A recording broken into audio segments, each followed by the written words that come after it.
It's a super lightweight fight. And here we go. I believe the fighters are about to be entering any minute now.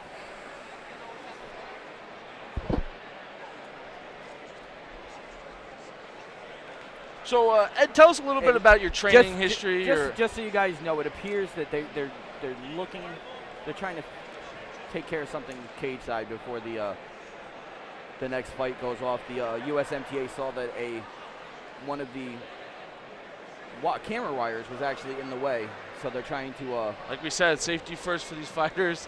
We don't want anyone tripping and breaking a toe before they even get in there. So so they're in the process of taping that down to make sure that nobody trips.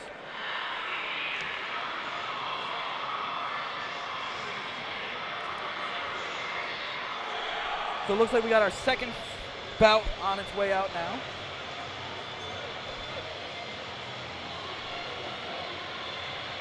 My God, that was a devastating knockout. That was a great knockout to start the night. I was pumped about that. Yeah.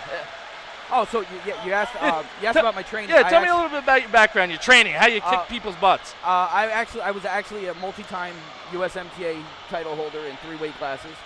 Once I stopped fighting, I started regulating with the USMTA and worked my way up. A 30-year background in Kempo karate. So I'm a striker through and through. I love striking sports. No, you had big into grappling at all? Was that any bit of your? Because I'm a big grappling fan. I am I was now, a former wrestler. I am now that I'm older. Never got past a white belt. But it's, I definitely. I mean, there's such great in upstate New York. Here we have so many great jiu-jitsu academies. I mean, you've got Bruno Tostes, Henzo Gracie Latham. Alliance Jiu-Jitsu, Brian Bury, who is a world-renowned Jiu-Jitsu competitor. Atlas Jiu-Jitsu, Ed Anthony, another IBJJF champion. Great, absolutely great Jiu-Jitsu schools in the area.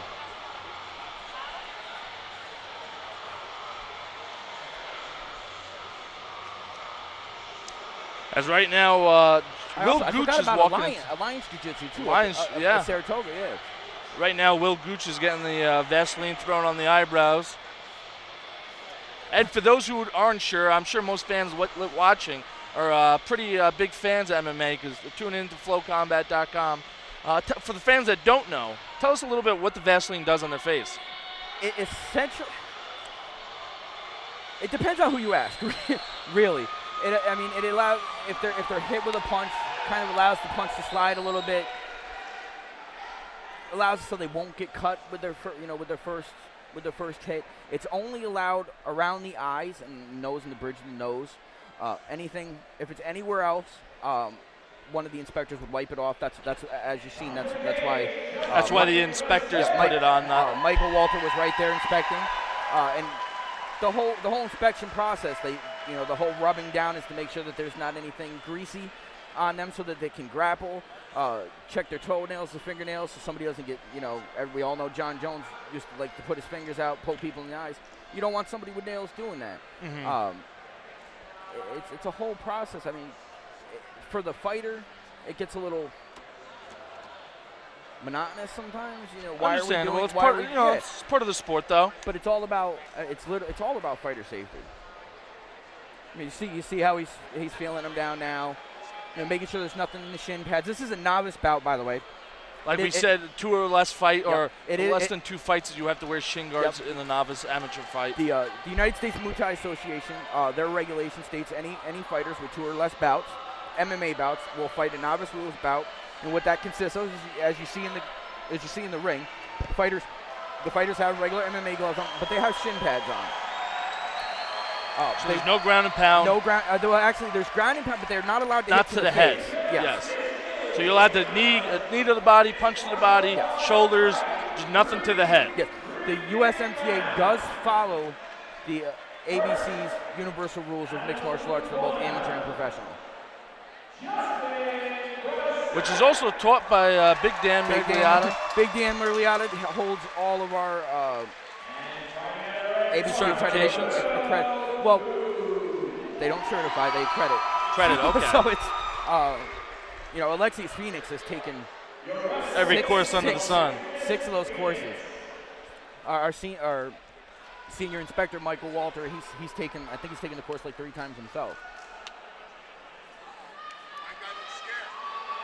So right now, Alexius Phoenix, referee of the this bout, is going over the quick rules with the gentlemen before they start. Now, I know it looks like a little bit of a size difference.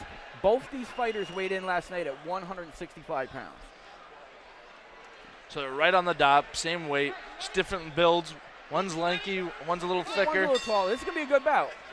Great sportsmanship. Oh. And then one of the greatest things about the amateur guys, they waste no time. Bit of headbutt there. I don't think the referee saw that. Oh, nice slam. And as Justin Bressette had the big takedown. Yeah, he's working to get. He's almost got side control. He's currently in half guard, correct? Yeah, Will Gooch got that one leg wrapped up, that left leg wrapped up pretty well. As you can see, he can only work the body of the fighter. He can't hit the head. Yeah, you see how they're, normally people, they'd be throwing punches to the face right now, and they're not doing that. That's because of the rule set for the novice amateur. Great transition right there to the side control. And it looks like he's looking for a submission. Is he looking almost? It almost appeared, I don't know if you saw that, looking for attempting a arm bar. Yeah. I thought he was going to go for the arm bar. He had his leg up there pretty well. Looks like he's trying to, he might try to switch sides there. Using that grip underneath his head, I like to call the Wisconsin grip. It looks like he's going to pull him away. He might try to choke him out. Oh, he's got a little blood coming from his nose there. Not too bad. Looks like he's trying to isolate that arm. Up, north-south. Up, standing back up again. That was great stand-up. And he's going for the single. Oh, look at that. Slammed him again. That was great. And great control on the top right there by Justin Bressette. Yeah, you can definitely tell he's a former wrestler with the takedown before. Look at his hips, though. He's keeping them nice and flat. Low to the ground. He's trying to isolate that right arm. He's determined to get this. He's being patient. Yeah, but the bad thing about... Oh, he has this. And Will Gooch is showing some toughness right now because this is in a comfortable position. As his other arm's pinned under his back as well. And Alexius Phoenix he's got to be careful bringing that knee up that high because if he hits him... And Alexius Phoenix stops it. Now, just so you know, the fighter did not tap. Alexius will not allow a fighter to get injured in a position like that where he's unable to either verbally tap out or use his hand to tap out. Alexius will break that bout. And if you weren't able to see, ladies and gentlemen, Will Gooch's left hand was stuck underneath his back as well when Justin Bressette was pulling it. And that was a great submission by Bressette. It was. Fantastic job. He just showed pure dominance in that fight. He attacked him right from the center of the ring, pushed him against the cage. Great takedown with the body clinch. It was a little unsportsmanlike in the beginning when they tapped gloves. He instantly went for that right, to throw that right hook. But I mean, he was you're in there dominant. to kill each other. He was definitely dominant. You still need sportsmanship. They're amateur. They're learning. That's true. I won't disagree with that. But, I mean, as you see, the fighter's fine. Both fighters are standing, walking out the same way they walked in. Yeah, fantastic job by Justin Bressette. Pure domination through that whole fight. Once he got him down, he had great transitioned into the side control and then controlled him throughout the entire fight. Dominating performance. Ladies and gentlemen, this fight was stopped at 2 minutes and 14 seconds into the first round. In attack, line 1, out of the blue corner,